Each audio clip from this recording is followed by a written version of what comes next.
La suela de mis zapatos de vestir resonaba con un eco molesto en el silencio del estacionamiento subterráneo. Maldije en voz baja. Dejar el iPad en el coche justo antes de la presentación de los números trimestrales. Vaya momento para ser un idiota. Mis socios de negocios estaban arriba, esperándome con un café que seguramente ya se había enfriado. Corrí los últimos metros, el aire viciado y fresco del garaje llenando mis pulmones. Pulsé el botón de la llave y mi coche respondió con un doble parpadeo de luces. Un fiel saludo en medio de la penumbra de hormigón. Abrí la puerta del copiloto y allí estaba sobre el asiento de cuero, la delgada tableta que contenía las proyecciones de todo nuestro trabajo. Me incliné para cogerla. En el momento en que mis dedos tocaron el frío aluminio, la pantalla se iluminó, despertando de su letargo. Una notificación rutinaria flotaba en la parte superior. El sistema de riego del jardín se había activado según el programa. Sonreí fugazmente. Era una de las pocas cosas que funcionaban con perfecta puntualidad en mi vida últimamente. Debajo de esa notificación había otra, de una aplicación de mensajería que no reconocí al instante. El nombre del remitente era desconocido, pero la vista previa del mensaje estaba ahí,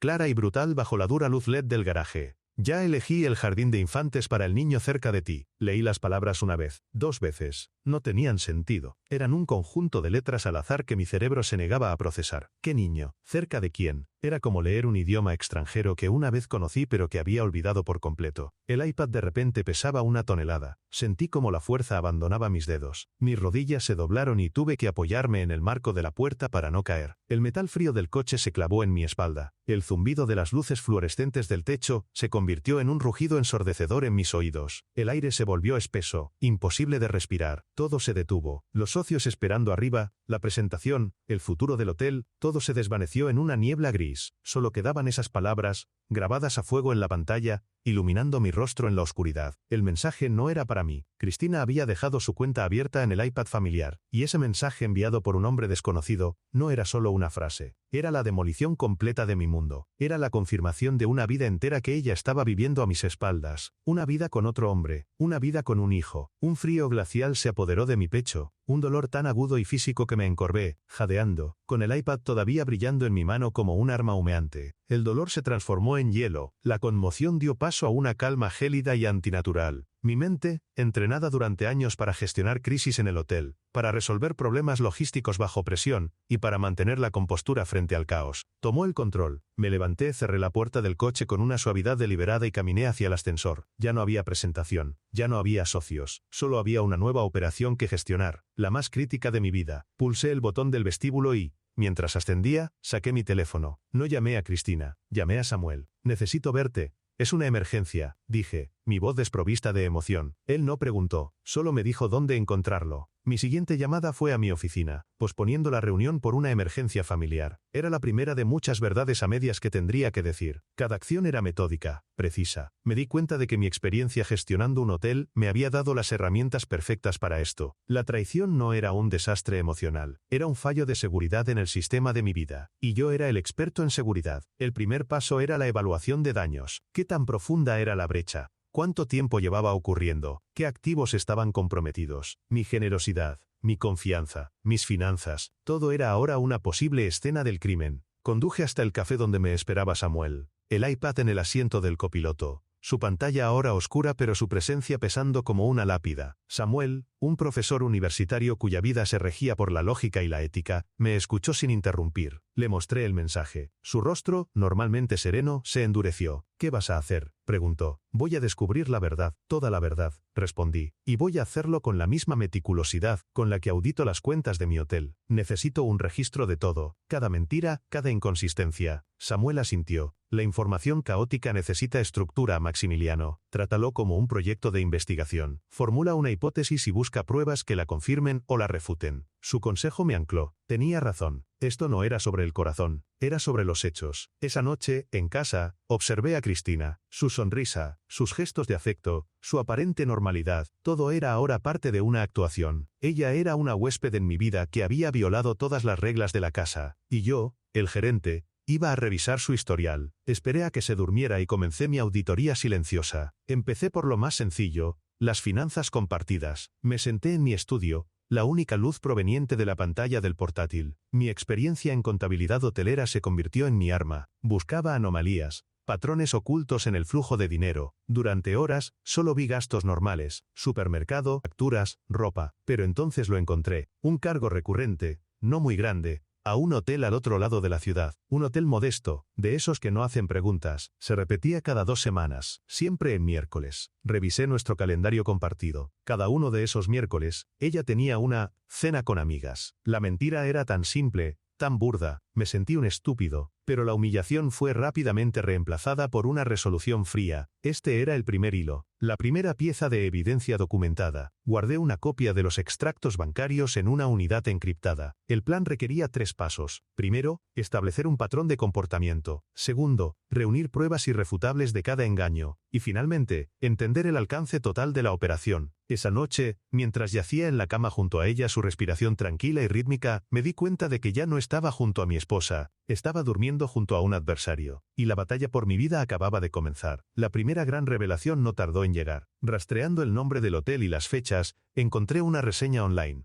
Una pareja feliz agradecía al personal por su hospitalidad durante su escapada romántica mensual. La reseña estaba firmada con un nombre de usuario peculiar, un nombre que, con un poco de investigación en redes sociales, me llevó a un perfil. El perfil de un hombre llamado César, y en sus fotos, sonriendo a su lado en varias de ellas, estaba Cristina. Pero lo que me heló la sangre fue el pie de foto de una imagen de hacía 2 años. Feliz aniversario de bodas a mi increíble esposa Cristina. Estaba casada. Toda nuestra relación, nuestros años juntos, mi generosidad, mi hotel que ella trataba como propio, todo era una farsa construida sobre los cimientos de otro matrimonio. El alcance de la traición era mucho más vasto de lo que jamás había imaginado. No era solo una infidelidad, era una doble vida financiada con mis recursos. El problema ya no era solo personal. Mi negocio, mi nombre, todo lo que había construido estaba ahora en el centro de su engaño. El descubrimiento de su matrimonio fue como una llave que abría una habitación secreta y oscura. La traición ya no era una simple herida emocional. Era una operación financiera y logística compleja que se había infiltrado en cada aspecto de mi vida. Mi hotel no era solo el telón de fondo de mi éxito, era el recurso principal que ella estaba explotando. La generosidad que yo consideraba una virtud, ella la había identificado como una vulnerabilidad sistémica. Necesitaba más que extractos bancarios, necesitaba un mapa de su vida secreta. Mi experiencia en la gestión hotelera me enseñó que la seguridad más efectiva es la que no se ve. Al día siguiente, compré un pequeño dispositivo de rastreo GPS del tamaño de una moneda. Mientras ella se duchaba, lo coloqué discretamente debajo del asiento del pasajero de su coche, un lugar que raramente se limpia. Fue un acto frío, calculado, que me hizo sentir como un extraño en mi propia casa, pero la necesidad de verdad superaba cualquier reparo moral. La primera vez que lo comprobé fue uno de esos miércoles de cena con amigas. Vi en mi teléfono cómo el punto que representaba su coche se movía por la ciudad, no hacia el restaurante que había mencionado, sino directamente hacia el modesto hotel de los cargos bancarios. Luego, vi que el coche se quedaba allí durante horas, un faro inmóvil que confirmaba una mentira tras otra, pero el GPS reveló algo más. En los días siguientes, tracé sus movimientos a lugares que no tenían sentido: un edificio de oficinas en un distrito industrial, una gestoría administrativa, la sede de una pequeña empresa de construcción. Estos no eran los lugares de una simple aventura amorosa, esto era un negocio. Le conté mis hallazgos a Samuel, mostrándole el mapa en mi portátil. Maximiliano, esto va más allá de un engaño personal, dijo, su rostro grave. Están usando tu infraestructura para algo. El hotel, tu nombre, tu credibilidad. Eres el anfitrión perfecto para sus operaciones. Su uso de la palabra operaciones resonó conmigo. Así era exactamente como debía tratarlo. Utilicé el nombre de la empresa de construcción que había identificado, Construcciones César, y comencé a cavar. Su presencia en línea era mínima, casi inexistente,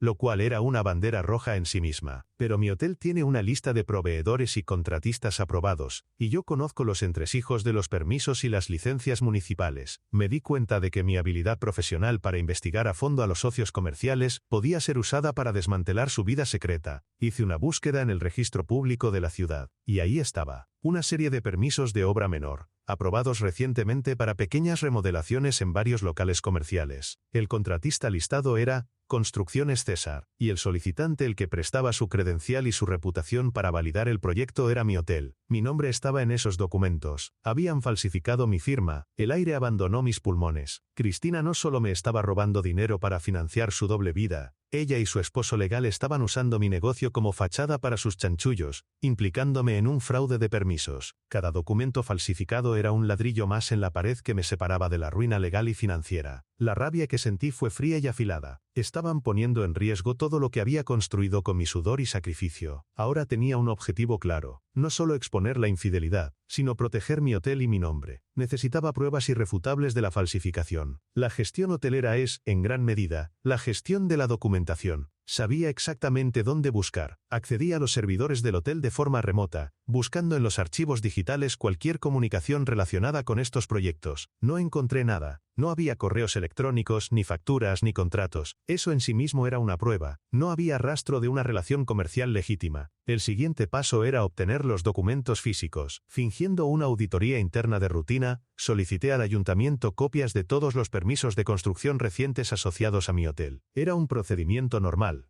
No levantaría sospechas. Mientras esperaba, continué monitoreando el GPS y cruzando la información con las transacciones financieras. El patrón era devastadoramente claro. Cristina actuaba como la intermediaria. Usaba una cuenta bancaria separada, que yo no conocía, para mover pequeñas sumas de dinero desde nuestras cuentas compartidas. Eran cantidades lo suficientemente modestas como para pasar desapercibidas, como la sangría lenta de una herida interna. Ese dinero financiaba las tasas de los permisos y otros gastos operativos de la empresa de su marido. Yo no solo era la víctima de un engaño, era el inversor involuntario en mi propia destrucción. La tensión en casa era casi insoportable. Tenía que comportarme con normalidad, sonreír, preguntar por su día, sabiendo que cada palabra que salía de su boca era probablemente una mentira cuidadosamente construida. Su encanto, que antes me parecía genuino, ahora se revelaba como una herramienta sociopática, un instrumento de manipulación. Un día, mientras cenábamos, mencionó casualmente que un amigo suyo, un tal Luciano, tasador de propiedades, le había dicho que era un buen momento para refinanciar algunos activos del hotel. Podríamos liberar algo de capital para una expansión, dijo con una sonrisa convincente. La miré y asentí, procesando la nueva información.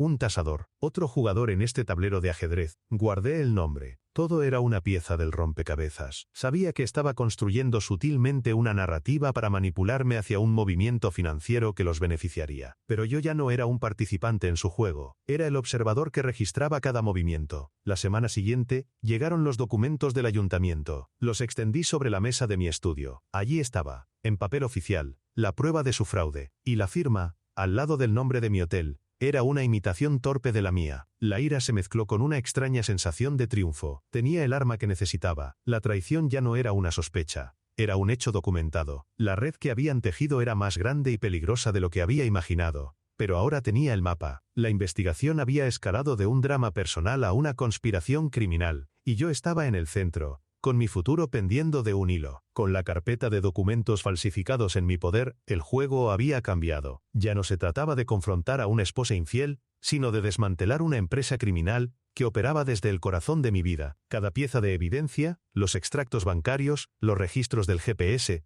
y ahora los permisos fraudulentos, formaba un mosaico de engaño sistemático. Mi siguiente paso debía ser estratégico y legal. Agendé una reunión con Lorenzo, un abogado recomendado por Samuel, conocido por su enfoque metódico y su discreción. En su despacho, lejos de oídos curiosos, extendí las pruebas sobre la mesa de caoba. No estoy aquí por un divorcio, Lorenzo, le dije, mi voz firme. Estoy aquí porque mi negocio y mi nombre están siendo utilizados para cometer fraude. La infidelidad es solo el síntoma de una enfermedad mucho mayor. Lorenzo examinó los documentos en silencio. Su rostro impasible. Escuchó mi relato, desde el mensaje en el iPad, hasta el descubrimiento del matrimonio secreto y la empresa fantasma de César. Maximiliano, dijo finalmente levantando la vista, lo que tienes aquí es una conspiración. Tienes registros de GPS que establecen una línea de tiempo y un patrón de comportamiento. Tienes transacciones financieras que demuestran el desvío de fondos. Y tienes documentos oficiales falsificados que vinculan directamente a estas personas con una actividad ilegal usando tu negocio como escudo. Es un caso sólido. Su validación profesional fue como un bálsamo. No estaba loco, no estaba exagerando, estaba bajo ataque. Mi objetivo se había desplazado. Ya no buscaba una simple confesión o una disculpa, buscaba justicia y sobre todo, protección. Necesitaba aislar mi hotel del daño que Cristina y César estaban causando y asegurarme de que enfrentaran las consecuencias legales de sus actos. Lorenzo me aconsejó continuar reuniendo información de forma pasiva mientras él preparaba la estrategia legal. Cuanto más completa sea la imagen que presentemos a las autoridades, más rápido y decisivo será el resultado.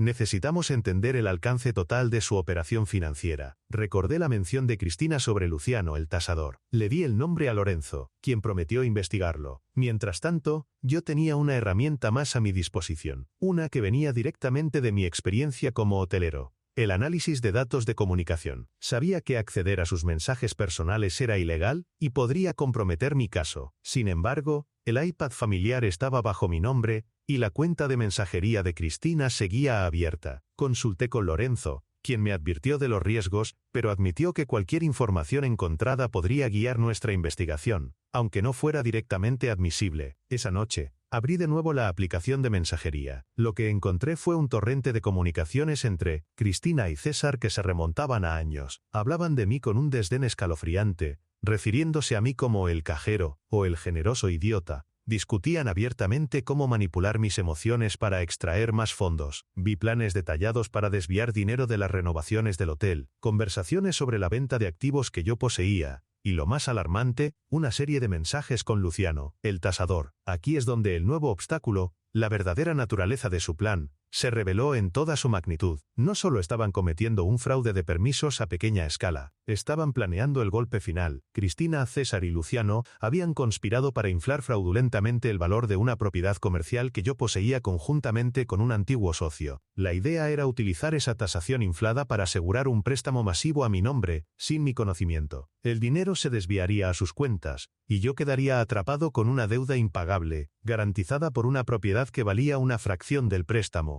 Estaban a punto de llevarme a la bancarrota total. La sangre se me heló. Esto era mucho más grande y peligroso de lo que había imaginado. El fraude de los permisos era solo una cortina de humo, una forma de financiar la operación principal. Sentí una mezcla de terror y una extraña claridad. Ahora entendía el juego final, y tenía que detenerlo antes de que fuera demasiado tarde. Le envié las capturas de pantalla de las conversaciones a Lorenzo. Su respuesta fue inmediata y urgente. Maximiliano, esto cambia todo. Ya no estamos hablando de un fraude menor. Esto es un delito grave. Tenemos que actuar ahora. La complejidad moral de la situación me golpeó. Para protegerme, tendría que destruir no solo a Cristina, sino a todo su entramado. César, Luciano, eran piezas de un dominó que yo estaba a punto de empujar. Una parte de mí, la parte que alguna vez la amó, dudó. ¿Realmente podía ser tan despiadado? Pero entonces recordé sus palabras. El generoso idiota. La duda se evaporó, reemplazada por una determinación de acero. Mi generosidad había sido mi mayor virtud, y ellos la habían convertido en un arma contra mí. Ahora, mi meticulosidad y mi mente estratégica serían mi escudo y mi espada. Con Lorenzo, trazamos el plan de ataque. No habría una confrontación emocional. Sería una ejecución precisa, legal y financiera. El primer paso era crear el entorno perfecto para la confrontación final. Tenía que ser en mi territorio, un lugar donde yo controlara cada variable. Reservé la suite presidencial de mi propio hotel, bajo el pretexto de un fin de semana romántico sorpresa para celebrar nuestro aniversario. Era una ironía cruel, pero necesaria. El escenario estaba diseñado para desarmarla psicológicamente. Ella entraría esperando una reconciliación o una celebración, y se encontraría con el colapso de su mundo. Pasé los siguientes días preparando el dossier final. Imprimí los registros del GPS y los superpuse en un mapa, mostrando sus visitas al hotel, a la oficina de César, a la gestoría. Imprimí los extractos bancarios,